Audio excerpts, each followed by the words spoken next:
Hello everyone, আসসালামু আলাইকুম। আশা করি সকলে ভালো আছো। অনেক দিন পরে আজকে তোমাদের সাথে কথা বলছি। তো অনেক দিন যাবত ধরে লং ভিডিও বানানো হয় না। তো কাল পরশু যেহেতু শবে বরাত, কাল হয়তো বা পরশু শবে বরাত, তো এই জন্য ভাবতেছি মেয়েকে একটা ড্রেস মেকিং করে দিই, মানে ড্রেস বানিয়ে দিই আর তোমাদের সাথেও শেয়ার করি। আমি ওরকম প্রফেশনাল টেলার্স না, আমি যতটুকু পারি নিজ থেকে শিখছি। আমি যতটুকু পারি সেটা আমি নিজে নিজে শিখছি, ইউটিউব ঘাটাঘাটি করে অথবা ভিডিও দেখে। তো চলো ওকে আজকে একটা সুন্দর ড্রেস বানিয়ে দিই। আর যে যে ড্রেসটা বানাবো সেটার পিকচারটা তোমরা আগে দেখে নাও, এরকম করে বানাবো, মানে সারারা টাইপের। তো চলো, আর কাপড় আমাদের বাসা থেকে আনছিলাম না, ওই যে আম্মু কয়দিন আগে আমাদের বাসায় গেছিলাম, পরে আম্মু দিছিল না আমাকে আর ওকে জামার পিস, ওইগুলা দিয়ে বানাবো।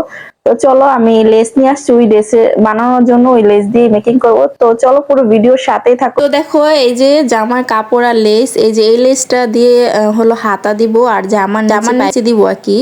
তো বানানোর পরে বোঝাবো নি তোমাদের কিভাবে বানালাম, এভাবে তো আর বলা যায় না। তাও তোমাদের একটু দেখিয়ে দিই। এই যে দেখো, এই চিকন লেসটা আছে না, এটা হলো সারাটার নিচে দিব আর এই মোটা লেসটা দিয়ে জামা তৈরি করব। তো চলো আগে সবগুলা কেটে নিই। তো এই যে দেখো, কাটাকাটির জন্য বসে পড়ছি নিচে। আর এই পুরো ড্রেসটা বানাইতে আমার পুরা 2 দিনের মতন লাগছে। মানে কি আর বলবো, আমার মেয়ে তো একজন আছে, ওর দুষ্টামি, আর আমি তো ওইভাবে বানাতে পারি না জানোই।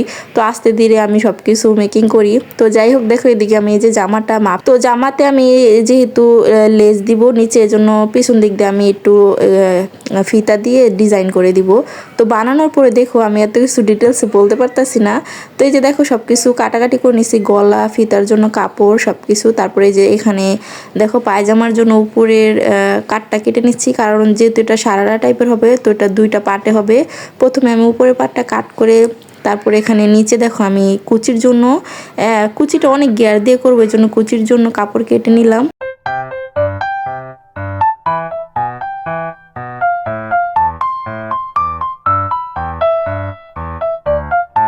তো দেখো, সকালবেলা কাটাকাটি করে আর বানাইতে পারিনি, তো এখন রাত্রেবেলা ফ্রি টাইম পাইছি, তো এখন বানাতে বসলাম। আর এদিকে যেহেতু রাত্রেবেলা বানাইতে বসছি, একটু অন্ধকার ছিল, লাইটের একটু প্রবলেম।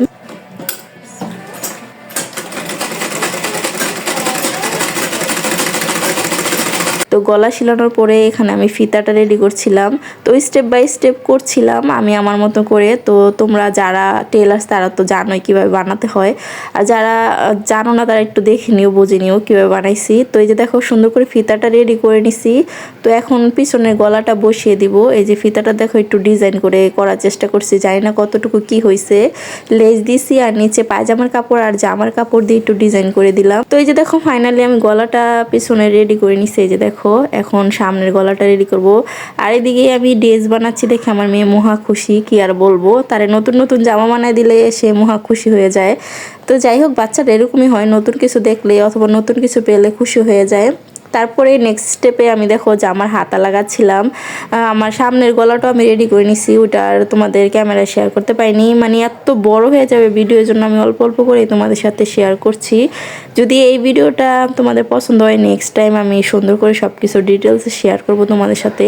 তো এই যে দেখো, বললাম না হাতাটা আমি লেস দিয়ে দিয়েছি, এই যে দেখো এই হাতাটা আমি লেস দিয়ে দিচ্ছি। আর লেসগুলো যেহেতু একটু চড়া ছিল, দারুণ লাগতেছিল।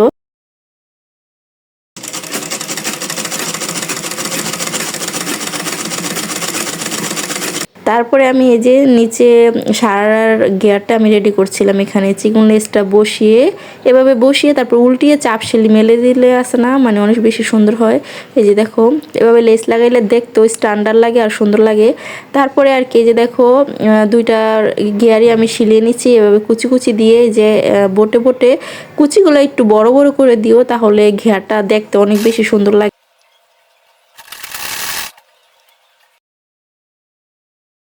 তো এই তো এভাবে কুচিগুলা দিয়ে তারপরে উপরে পাটটার সাথে অ্যাটাচ করে দিলেই সারাটা রেডি হয়ে যাবে। জামা তো আমি আগেই রেডি করে নিছি। আর ওড়নাটা আমি যখন আমাদের বাসায় ছিলাম ওইখান থেকে কাপড় কেটে আমি ওড়নাটা সাইড দিয়ে পিকুটিং করে রেডি করে নিয়ে আসছিলাম। তারপরে সারা লাস্ট স্টেপে এখানে কুচির উপরে একটা চাপ শিল মেরে দিও, তাহলে এটা আরও বেশি ছুটবে না, যেহেতু বাচ্চা মানুষের। আর এই যে দেখো, ফাইনালি আমার ড্রেসটা রেডি হয়ে কেমন লাগতেছে দেখো, দারুণ হয়েছে, দারুণ। আমার কাছে তো দারুণ লাগতেছে, তোমরাও জানিও কেমন হয়েছে ড্রেস মেকিংটা। এই যে দেখো, ঘেয়ারটা দেখছো, আমি কিন্তু অনেক বেশি ঘেয়ার দিছি, এগুলা সারারা গারারা এগুলা বেশি ঘেয়ার দিলে দারুণ লাগে দেখতে। তো এই যে দেখো, রেডি হয়ে গেছে। তো এটা হচ্ছিল তারপরের দিন সকালবেলা আমি সুন্দর করে রেডি করে তারপর এটা আয়রন করে দিছি। আয়রন করাতে কি হয়েছে, এগুলা শিলুগুলো একদম জায়গা মতন বসে পড়ছে আর কুচিগুলো একদম সেট হয়ে গেছে আয়রন করাতে। তো পরার পরে ফাইনাল লুকটা তোমাদের সাথে শেয়ার করব শবে বরাতে।